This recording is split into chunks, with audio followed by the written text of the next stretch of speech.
Halo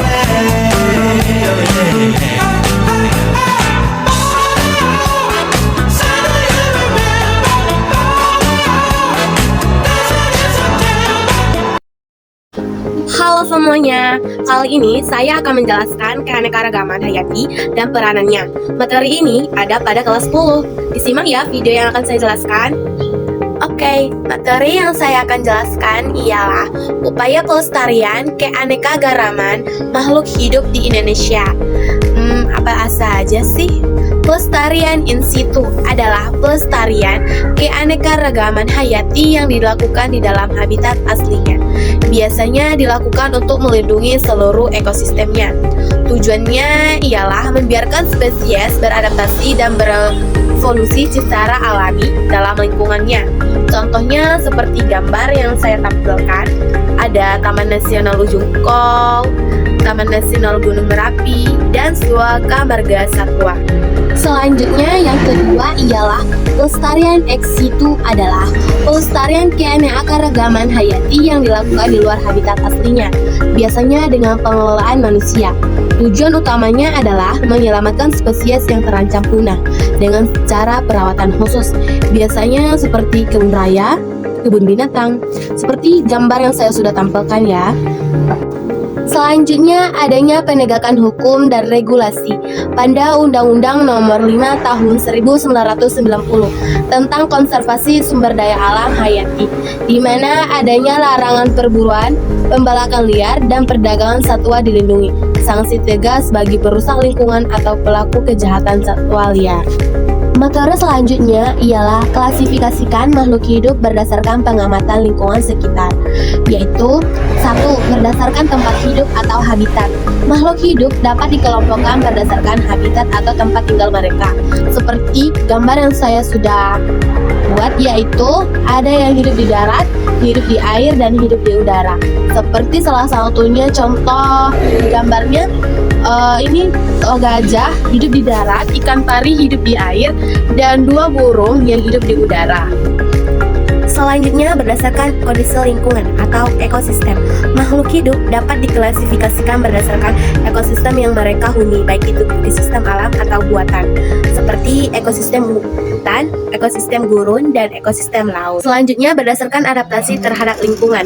Makhluk hidup juga dapat dikelompokkan berdasarkan bagaimana mereka beradaptasi dengan lingkungan tempat mereka hidup, yaitu makhluk hidup yang dapat beradaptasi dengan suhu ekstrim. Tumbuhan gurun memiliki akar panjang untuk menyerap air, batang tebal untuk menyimpan cadangan air, dan daun kecil untuk mengurangi penguapan. Contoh tanaman yang ada pada ini adalah kaktus. Selanjutnya, makhluk hidup yang dapat bertahan di lingkungan dingin. Hewan-hewan di daerah kutub memiliki lapisan lemak tebal dan bulu untuk melindungi diri dari suhu sangat dingin, seperti beruang kutub dan penguin. Selanjutnya, makhluk hidup yang dapat hidup di lingkungan beroksigen rendah. Beberapa hewan di daerah pegunungan atau kedalaman laut dapat beradaptasi dengan kadar oksigen yang rendah, seperti kupu-kupu di dataran tinggi. Selanjutnya, berdasarkan sumber energi atau autotrof atau heterotrof. Makhluk hidup juga dapat diklasifikasikan berdasarkan cara memperoleh energi dari lingkungan. Autotrof, makhluk hidup yang dapat memproduksi makanannya sendiri menggunakan energi dari matahari atau bahan anorganik. Contoh tumbuhan hijau, alga. Heterotrof, makhluk hidup yang dapat memperoleh energi dengan memakan makhluk hidup lainnya, seperti manusia, singa, burung pemakan serangga. Teman-teman juga bisa melihat gambar yang di samping bagaimana tumbuhan dan manusia memperoleh makanannya. Selanjutnya berdasarkan jenis makanan. Ada herbivora, karnivora, omnivora. Herbivora makanan memakan tumbuhan sebagai sumber utama makanan. Karnivora memakan daging atau hewan sebagai sumber utama makanan. Sedangkan omnivora pemakan segalanya. Teman-teman bisa lihat gambar di samping ya. Ada herbivora, karnivora, dan omnivora. Selanjutnya ciri-ciri Monera protista dan fungsi. 1. Ciri-ciri Monera: memiliki uniseluler, hanya terdiri satu sel, prokaryotik atau tidak memiliki membran inti DNA berada di nukleus. Ukuran sangat kecil 1-5 mikrometer, hanya terlihat dengan mikroskop. Memiliki dinding sel umumnya tersusun dari peptid duplikat. dan terakhir reduksi secara aseksual terutama pada pembelahan biner. Teman-teman bisa lihat contoh gambarnya di samping ya. Fungsi atau peran Monera yaitu dekomposer atau pengurai dalam ekosistem, fermentasi lactobacillus untuk yogurt atau keju, simbiosis sebagai bakteri khusus menghasilkan vitamin K, nitrogen fixing sebagai rhizobium di akar kacang-kacangan. Selanjutnya bioteknologi sebagai produksi antibiotik, insulin, rekombinan, dan yang terakhir patogen sebagai penyebab penyakit kolera atau TBC.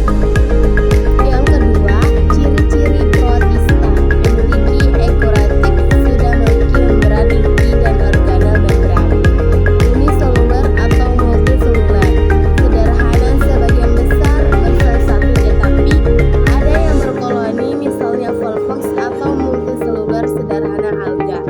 Habitat umumnya di lingkungan berair, hidup di air tawar, air laut, tempat lembab, atau sebagai parasit pada organisme lain. Gambarnya teman-teman bisa lihat gambar di atas ya. Fungsi peran atau protista menguntungkan, produsen di perairan, menguntungkan atau menghasilkan oksigen dan makanan, pengurai bahan organik, bahan industri dan makanan seperti agar-agar, rumput laut, alginat, sebagai indikator kualitas air. Merugikan seperti menyebabkan penyakit malaria, disentri, menyebabkan penyakit tanaman atau busuk daun, atau blooming alga dan menghasilkan racun laut.